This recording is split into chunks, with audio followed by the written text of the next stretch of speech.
कि बड़ी याद आवे अरे पिया के प्यार कोई रतिया का रतिया अरे पहाड़ दिल भाई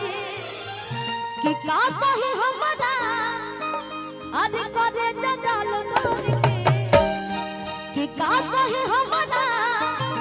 अरे करे जडाल नूर के दिलवा ले गइले हो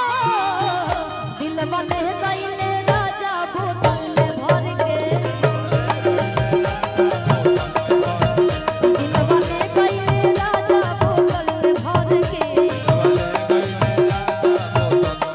एगो पहिले के गीत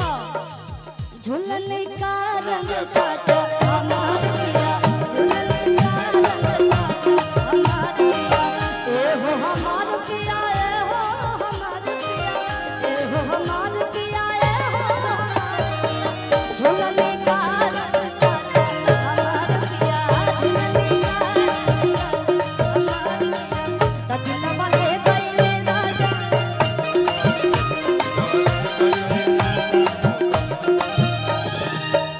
जय कुमार सर के तरफ से मंत्री जी की तरफ से ढेर सारा आशीर्वाद लाख लाख प्रणाम।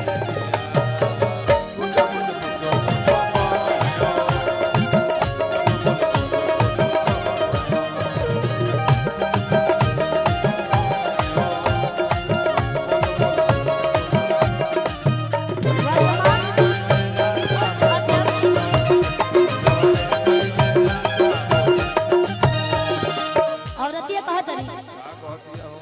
सर्दी के टाइम चलता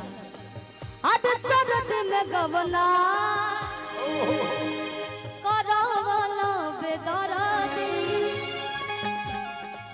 छूटल रहे गवना बात हरदी छूटल रहे गवना सरद में गवना करावला बेदरादी छूटल रहे गवना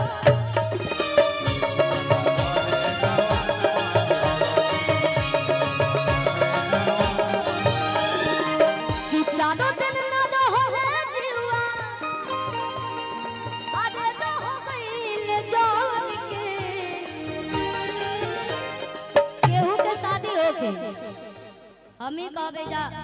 गार्जियन सबे बैठल बा लेकिन चाहे बूढ़ होके चाहे जवान होके दिल तो सबके बच्चे होला और जेकर शादी होला चारों दिन 1 महीना 2 महीना घरे ना रहे तो औरत गरीबे न करी बहुत बढ़िया है। हां मारे लगे तो बढ़िया भाई दामिद के महल कलेक्टर सिंह यादव जी की तरफ से दिनारा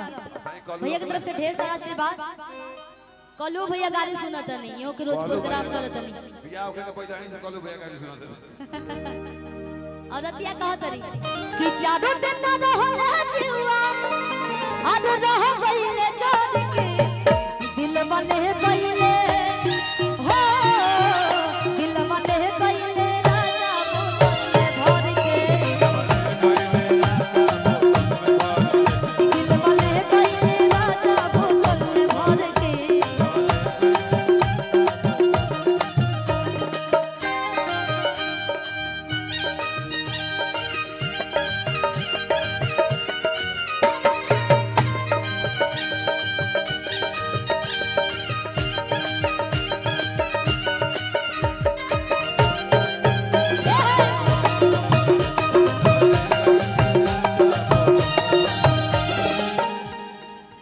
स्टॉप कर दिया जाएगा।